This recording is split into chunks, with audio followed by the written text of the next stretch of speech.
మనతో ఇప్పుడే జాయిన్ అయ్యారు వాసుదేవ్ రెడ్డి గారు, బీఆర్ఎస్ నాయకులు. నమస్కారం వాసుదేవ్ గారు. కేసీఆర్ గారు ఏమంటారు? గ్రామ పడిపోయింది, కాంగ్రెస్ పడిపోయింది. ఒక్క నిమిషం శ్రీనివాస్ గారు, ఒక్క నిమిషం వాసుదేవ్ గారితో మాట్లాడదాం. వాసుదేవ్ గారు, నా వాయిస్ క్లియర్గా ఉందండి? చెప్పండి మేడం. ఎస్, ఈరోజు పార్టీ సమావేశంలో చాలా విషయాలు మీ పార్టీ కార్యకర్తలకు అలాగే నేతలకు ఏం చేయాలి, ఇకపై ప్రజల్లోకి ఎలా వెళ్ళాలి, పార్టీ గురించి అలాగే ప్రభుత్వ వైఫల్యాలను ఏ రకంగా చెప్పాలి అనేది మొత్తం క్రిస్టల్ క్లియర్గా మీరు అందరికీ సూచనలు చేశారు మీ అధినాయకుడు. రైట్, 10 ఏళ్ల కేసీఆర్ పాలనను ప్రజలు తిరస్కరించారు అనడానికి కారణాలు ఏంటి అనేది విశ్లేషించుకున్నారా?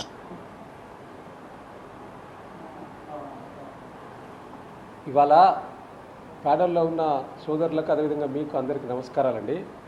ఇవాళ అనేక విషయాలు చర్చకు వచ్చినాయండి. ఒక్క కాంగ్రెస్ ప్రభుత్వ వైఫల్యాల విషయమే కాకుండా పార్టీ పునర్నిర్మాణ విషయాలే కాకుండా అనేక విషయాలు చర్చకు రావడం జరిగింది. ఇలా 10 ఏళ్లలో మేము చేసిన అభివృద్ధి గురించి కూడా చర్చకు తీసుకొచ్చినాం. గతంలో మేము చెప్పడం కాదండి రోజా గారు. ఇవాళ కాంగ్రెస్ ప్రభుత్వంలో ఆర్థిక శాఖ మంత్రిగా ఉన్న బట్టి విక్రమార్క గారే నిన్నగాక మొన్న సోమవారం రోజు రిలీజ్ చేసిన గణాంకాల బుక్లో కాగు లెక్కలు, ఆర్బీఐ లెక్కలను వారు ప్రత్యేకంగా అట్లాస్ అనే బుక్లో రిలీజ్ చేసిన సందర్భంలో కూడా మరి మనం చూసినాం. తెలంగాణ స్టాటిస్టికల్ అబ్స్ట్రాక్ట్ అనే బుక్లో ప్రధానంగా కేసీఆర్ గారి పాలనలో ఏం జరిగిందనేది దాంట్లో చూస్తే తెలుస్తుంది. కొత్తగా మేము చెప్పిన అవసరం లేదు దాని గురించి. సో అది అందరు చూస్తున్నారు, వాస్తవాలు తెలుస్తున్నాయని చెప్పి కాంగ్రెస్ ప్రభుత్వంలో ఉన్న వాళ్ళు గూగుల్లో పెట్టిన దాన్ని కూడా డిలీట్ చేసిర్రు.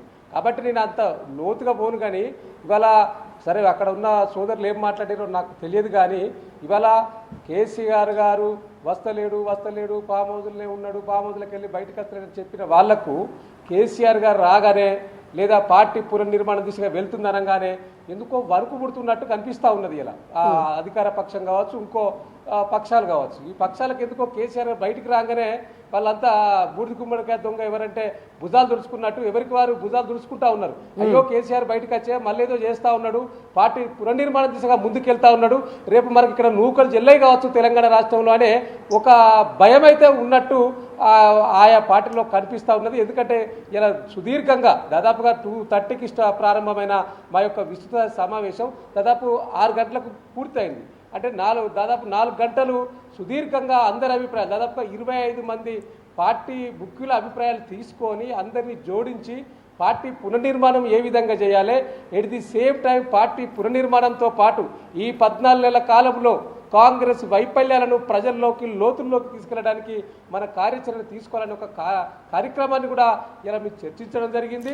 వాసుదేవ్ గారు, ఇప్పుడు ప్రభుత్వ వైఫల్యాలు ఇన్ని రోజులు ఎందుకు కేసీఆర్ దూరంగా ఉన్నారు, ఎందుకు మరి ఈ పని ఇంకాస్త ముందుగా చేస్తుంటే ఇంకాస్త ఇంపాక్ట్ ఎక్కువగా ఉండేది కదా, ఎందుకు ప్రజల్లోకి రాకుండా అలాగే అధికార పక్షంని ప్రశ్నించకుండా ప్రతిపక్ష నాయకుడిగా ఆయన ఏం చేస్తున్నారు? చాలా మంచి ప్రశ్న అడిగిండ్రు రోజా గారు. మీరు ఇన్ని రోజులు కేసీఆర్ గారు ఏం చేసిండు, ఎందుకు రాలే, ఇప్పుడే బయటికి ఎందుకు వచ్చిందంటే మీ ప్రశ్నకు సరైన జవాబు చెప్తాను నేను. మీ ప్రశ్నే కాదు, ఇలా బయట ఉన్న అధికార పక్షం కావచ్చు, మిగతా పక్షాల ప్రశ్న కూడా ఇదే ఉండవచ్చు. ఇలా ఏంది అంటే ప్రధానంగా కేసీఆర్ గారు ప్రభుత్వం ఏర్పడిన తర్వాత కొంత సమయాన్ని ఇవ్వాలి. ఇప్పుడే మనం తొందరపడి మాట్లాడితే తొందరపడ్డట్టు అవుతుంది, ఇంకా వేచి చూడాల్సిన అవసరం ఉండదని చెప్పి దాదాపుగా 14 నెలలు 13 నెలలు ఈ యొక్క పరిపాలన విషయం మీద అన్ని అవగాహన వచ్చినాకనే అనేక ఈ సందర్భంలో మాట్లాడింది కేసీఆర్ గారు. అంతకంటే ముందు సరే మా పార్టీ వర్కింగ్ ప్రెసిడెంట్ గారు, మా పార్టీ సీనియర్ నాయకులు హరీష్ రావు గారు ఎప్పటికప్పుడు ప్రజల్లోకి వెళ్తూ ప్రజల యొక్క సమస్యలను ప్రభుత్వం దృష్టికి తీసుకెళ్తున్న సందర్భం మన కళ్ళ ముందు ఉన్నది. కానీ ఇవాళ ప్రధానంగా కేసీఆర్ గారు భవన్కు రావడం, పార్టీ కార్యాచరణ ఇప్పుడే ఎందుకు తీసుకున్నానంటే ఇవాళ మా పార్టీ ఆవిర్భావ దినోత్సవం ఏప్రిల్ 27 అండి. 27కు మేము దాదాపుగా 24 సంవత్సరాలు ముగిసి 25 సంవత్సరంలోకి అడుగు పెడతా ఉన్నాం. అంటే సిల్వర్ జూబ్లీ ఉత్సవాలు జరుపుకోవాలని ఒక ఆలోచన పార్టీ చేసింది. 25 సంవత్సరాలు అంటే మామూలు విషయం కాదు. ఒక పార్టీ నిర్మాణం చేసి తెలంగాణ ప్రజల గుండెల లోతుల్లోకి వెళ్ళి పుట్టిన పార్టీ, తెలంగాణ వాదం మీద పుట్టిన పార్టీ బీఆర్ఎస్ పార్టీ.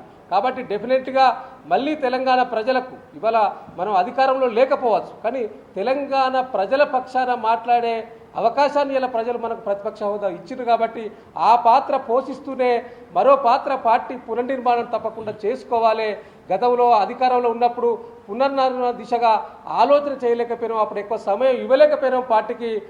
పార్టీని ప్రభుత్వాన్ని రెండు జోడెత్తుల్లా నడుపుదామని ఆనాడు అన్నా కూడా పార్టీకి ఎక్కువ సమయం ఇవ్వలేకపోయినాం. కాబట్టి ఇది 10 కాలాల పాటు ఇవాళ సిల్వర్ జూబ్లీ నుంచి మొదలు పెడితే గోల్డెన్ జూబ్లీ వరకు ఈ పార్టీ కార్యాచరణ ప్రతి ఒక్కరికి తెలిసేలా నాడు ఈ పార్టీ దేనికోసం పుట్టింది, ఎందుకోసం పుట్టింది, పుట్టిన తర్వాత తెలంగాణ రాష్ట్రానికి చేసిన అభివృద్ధి ఫలాలు ఏందనే విషయం ప్రతి ఒక్కరికి ఇప్పుడు కొత్త యువతకు తెలియదు కాబట్టి విషయాలు ఆ యువతకు తెలిసేలా ఒక కార్యాచరణ మేము చర్చించడం జరిగింది. సో అధికారంలోకి వచ్చిన తర్వాత కాస్త క్వశ్చన్ వాళ్ళ